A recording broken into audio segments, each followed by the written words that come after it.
I didn't expect the invitation, not after what Madison did, but it came anyway, glossy, gold-trimmed, with a photo of her and her fiancé smiling in front of a vineyard. Madison and Tyler, join us for the celebration of a lifetime. I stared at it for a long time, not because I was deciding whether to go, but because I was trying to understand how someone could steal your future and still expect you to clap for theirs. 3 months earlier, our mother passed away. She'd been sick for years. Diabetes, heart failure, a dozen complications that made every day a battle. I was her nurse, her driver, her emotional anchor. Madison? She was the golden child, the one who moved to LA, started a lifestyle channel, and posted skincare routines while Mom was in the ICU. When Mom died, she left behind a modest inheritance. Not much, but enough to help me finally breathe. I'd put my nursing career on hold to care for her. That money was supposed to help me restart. But Madison had other plans. It started with a phone call. I was still sorting through Mom's medical files when Dad called. Madison's wedding is coming up, he said. She's hoping to use some of the inheritance to help with costs. I froze. Some? She's thinking most of it. I didn't speak, not because I didn't have words, but because I knew if I opened my mouth, I'd scream. She says it's what Mom would have wanted, Dad added. I laughed, a short, bitter sound. Mom wanted me to finish school. She wanted me to have a life. I know, he said quietly. But Madison's struggling. She's got sponsorships riding on this wedding. It's not just personal, it's business. Business? That's what my sister called her wedding. 2 weeks later, the money was gone. Dad transferred it. Madison posted a video titled, "How We're Planning a $75,000 Wedding on a Budget." I watched her walk through a designer showroom, trying on dresses that cost more than my car. She smiled at the camera, twirling in lace. Mom would have loved this, she said. I turned off the video. I didn't cry. I didn't yell. I just sat in silence, wondering how someone could rewrite history so easily. The wedding prep took over everything. Madison's Instagram was a flood of florists, cake tastings, and venue tours. Dad was pulled into it too, helping with logistics, praising her choices, acting like nothing had happened. I stopped calling, stopped visiting. I needed space. But then the invitation came, and with it, a decision. I didn't go. Instead, I mailed her a box. Inside was a photo of Mom holding my nursing school acceptance letter and a sealed envelope labeled, "Madison, open when you're ready." I didn't write a return address, didn't sign the card, but I knew she'd know it was from me. The box arrived the morning of the wedding. I know because Madison posted a story. Special delivery from my sister. She didn't open it right away. She saved it for the reception, for the cameras, for the moment. I watched the live stream from my apartment. She was glowing, hair perfect, dress flawless, Tyler beaming beside her. Then someone handed her the box. She smiled, held it up. "This is from my sister," she said. "She couldn't be here, but she sent something special." She opened the envelope, read the letter, and froze. The camera kept rolling, but Madison didn't speak. Her smile vanished. She looked around, eyes wide, like the room had suddenly gone cold. Tyler leaned in. "What is it?" She didn't answer. She just dropped the letter and walked off camera. The live stream cut out seconds later. I didn't know what part hit her hardest. Maybe it was the line, Mom wanted me to build a life. You built a brand. Or maybe it was the closing. You took my inheritance. I gave you the truth. Either way, the reception didn't go as planned, and Madison didn't post for 3 days. The live stream cut out, but the internet didn't. Within hours, clips of Madison's reaction were everywhere. Someone had screen recorded the exact moment she opened the box, zooming in on her face as the color drained. The caption read, "Influencer bride gets a surprise gift that ends her reception." It hit TikTok first, then Twitter, then the wedding subreddit. By morning, Madison's followers were asking questions. What was in the box? Why did she leave mid-reception? Where's the sister? I didn't answer. I didn't post. I just watched. Dad called me the next day. "I think you should come over," he said. "We need to talk." I hesitated. Is Madison there? She left. She's staying with Tyler's parents for now. I agreed to meet him. Not because I wanted to, but because I needed to see if he finally understood. The house looked different, quieter, like the air had been let out. Dad sat at the kitchen table, the same one Mom used to set with fresh flowers every Sunday. He looked tired. "I didn't know," he said. "About the letter. About what Mom wanted." I nodded. "I didn't either. Not until I packed her things." He rubbed his face. "She told me she wanted you to finish school. Said you'd given up too much already." "She did," I said. "But I didn't listen. I thought taking care of her was more important." "It was," he said quietly. "But we should have helped you. I should have helped you."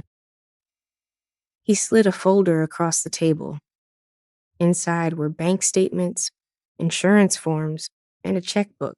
"I want you to have what's left," he said. "It's not much, but it's yours." I stared at the numbers.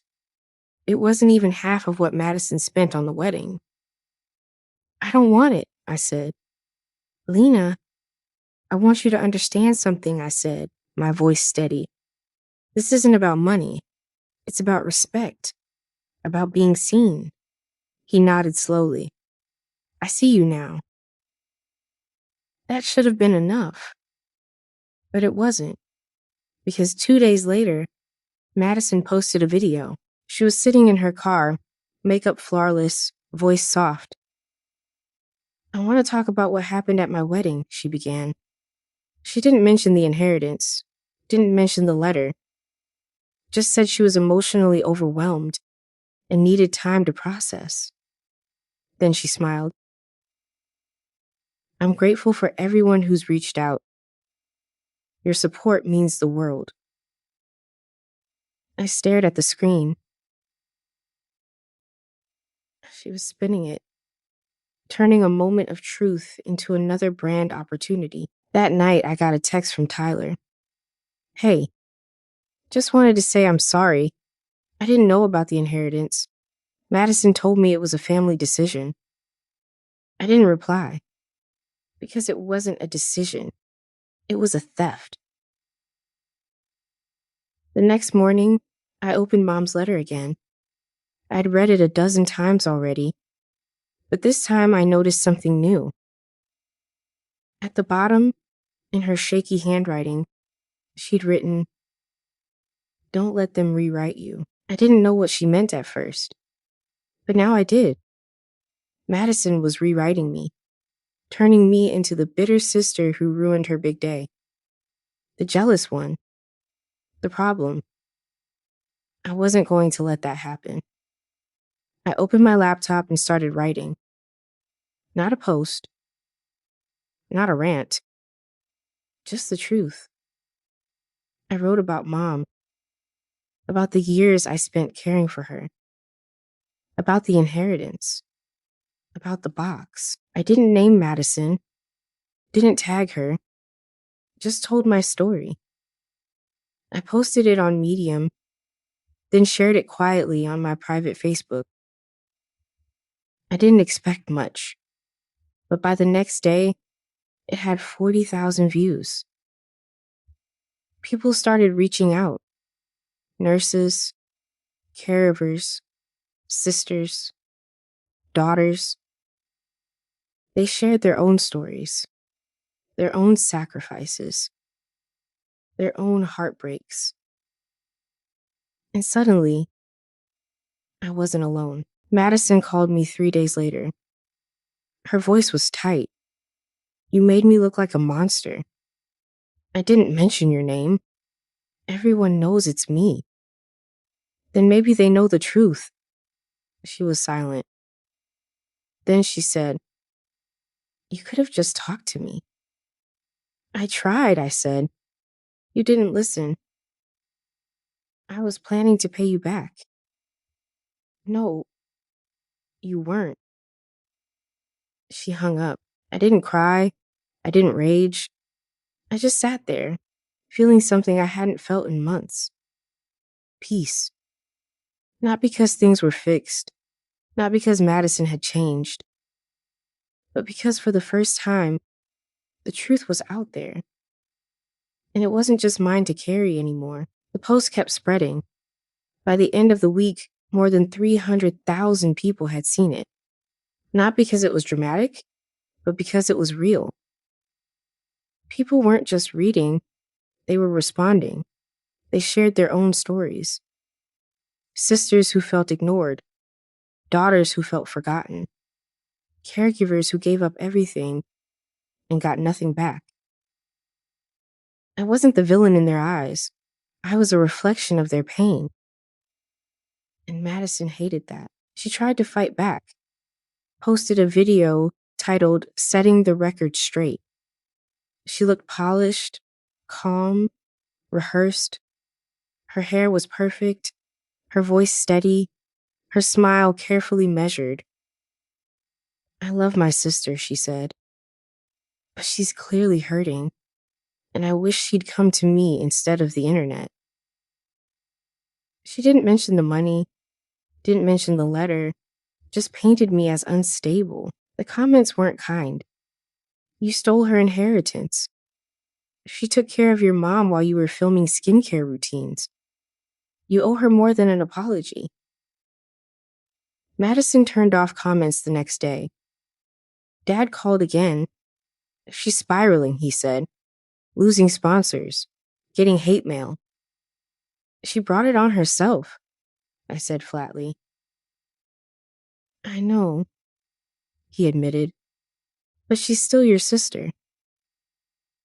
I didn't answer because I didn't know what that meant anymore. A week later, I got a letter, handwritten, from Madison.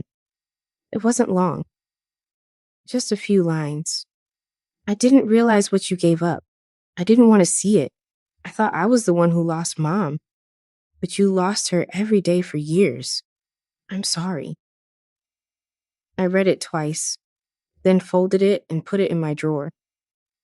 I didn't forgive her, but I didn't hate her either. Life didn't pause for family drama. I started rebuilding, picked up extra shifts at the hospital, applied for a scholarship to finish my degree, looked at apartments, small ones, quiet ones I could afford without help. I wasn't chasing revenge anymore. I was chasing peace. Then Dad called again. This time his voice sounded different. Madison's pregnant, he said. I blinked. Okay. She wants to talk to you. Why? She says she wants to make things right. I didn't know what that meant, but I agreed to meet her. Not for her. For me. We met at a diner halfway between our places. The kind with cracked vinyl booths and coffee that tasted like burnt toast. She looked tired. Not camera tired. Real tired. Her makeup was minimal, her hair pulled back in a messy bun. For once, she wasn't performing. "I didn't come to fight," she said. "Good," I said, "because I'm done fighting." She nodded. "I know I messed up. I know I took something that wasn't mine." I didn't speak. I wanted her to keep going. "I thought the wedding would fix everything," she said. "Make me feel whole again." But it didn't. It just made everything worse. I stirred my coffee slowly, letting the silence stretch. "You didn't just take money," I said finally. "You took my chance to start over." Her eyes filled with tears. "I know, and I want to give it back." She slid an envelope across the table. Inside was a check. $25,000. "It's not everything," she said, "but it's what I could pull together." I canceled the honeymoon, sold the dress, took on a brand deal I didn't want. I stared at the check. It wasn't about the money. It was about the gesture. "I don't know if this fixes anything," she said, "but I wanted to try." I folded the check and put it in my purse. "Thank you," I said. She smiled. A real one. Not for the camera, just for me. We didn't hug, didn't cry, just sat there, two sisters trying to find a way back.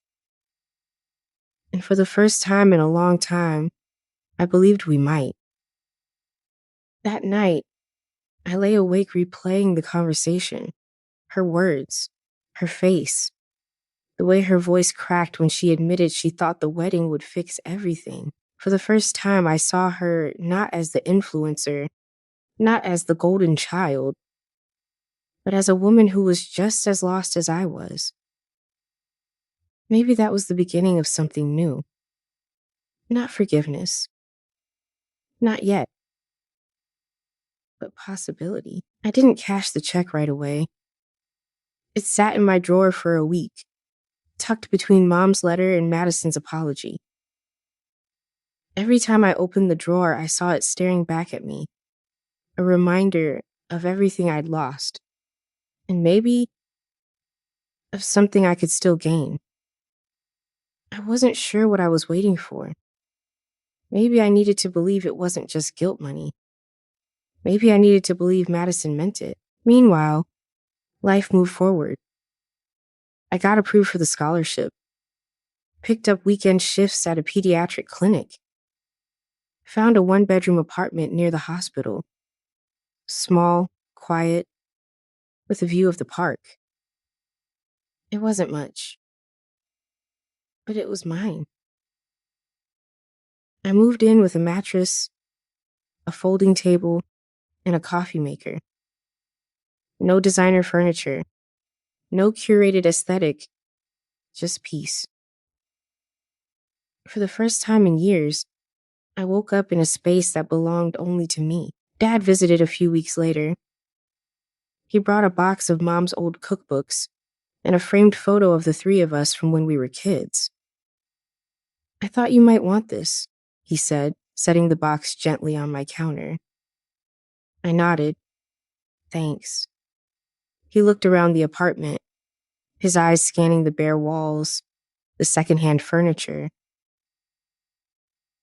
"It's simple," he said, "but it feels like you."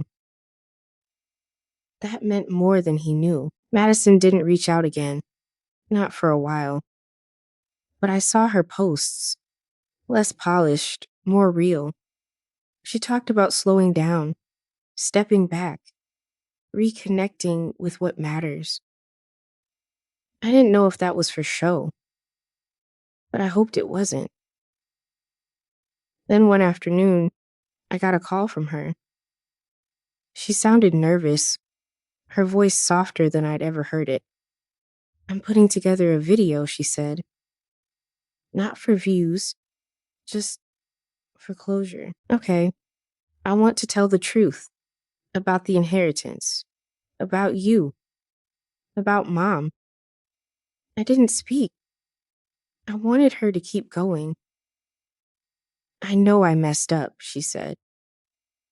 But I want people to know what you did, what you gave up, what you meant to Mom. I swallowed hard. Are you sure? I'm sure. The video went live 2 days later. It wasn't flashy. Just Madison sitting in her living room. No makeup, no edits. She talked about Mom's illness, about how she stayed away, about how I stayed close. She talked about the inheritance, how she took it, how she used it, how she didn't ask. Then she talked about the box, the letter, the photo. And finally, she said, I thought I was the center of the story, but I wasn't. Leena was. And I owe her everything. The comments were different this time. Not angry, not defensive, just quiet, grateful, moved. People shared stories again, but this time they talked about forgiveness, about growth, about second chances. Madison called me the next day. I didn't expect that, she said. You told the truth, I said. People respect that. She paused. I want to be better. For the baby. For myself. For you. I believed her. Not because of the video, but because of the silence that followed. The kind that comes when someone finally stops performing. We started talking more. Not every day, but enough. She asked about Mom's favorite recipes, about her laugh, about the things she missed while she was gone. I told her, not to punish her, but to help her remember. Months passed. Madison's belly grew. My apartment filled with warmth, books, plants, laughter. I cashed the check, used it to finish school, to buy a proper bed, to frame Mom's letter. I didn't forget what happened, but I didn't live in it anymore. The day Madison gave birth, she called me first. Her voice was shaky, full of tears. It's a girl, she said, crying. Her name is Elise. I cried too. Not because of the baby, but because of the name. It was Mom's middle name. A week later, I visited, held Elise in my arms, watched Madison watch me. She's lucky to have you, she said. I smiled. She's lucky to have you too. We weren't perfect. We weren't healed, but we were trying. And sometimes that's enough. That night, as I rocked Elise in my arms, I realized something. The story wasn't about the inheritance anymore. It wasn't about the wedding. It wasn't even about the box. It was about breaking cycles, about telling the truth, about learning that sometimes the only way to save a family is to stop letting them rewrite you. And for the first time in years, I felt free.